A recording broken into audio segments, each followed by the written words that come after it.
নিজের মেয়ে কালো হয়েছে বলে বিনাশ করে ভদ্রা দেবীকে সূর্যদেব।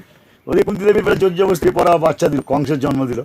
হ্যাঁ, ওদিকে শতপুত্র ধৃতরাষ্ট্রের, শতপুত্র আর কর্ণ মিলে এসে ধ্বংস করতে, শিবকে ধ্বংস করতে, বিষ্ণুকে ধ্বংস করতে খুব ভালো লাগবে।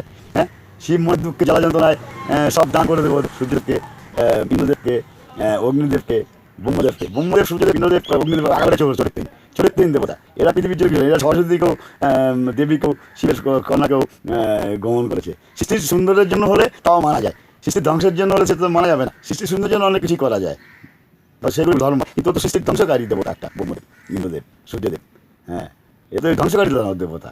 এরা কৃষ্ণকে বিনাশ, শিবকে বিনাশ, বিষ্ণুকে বিনাশ, তারা আমাকে বিনাশ, বিনাশ করে। এরা শুধু খাবে খাবে খাবে খাবে।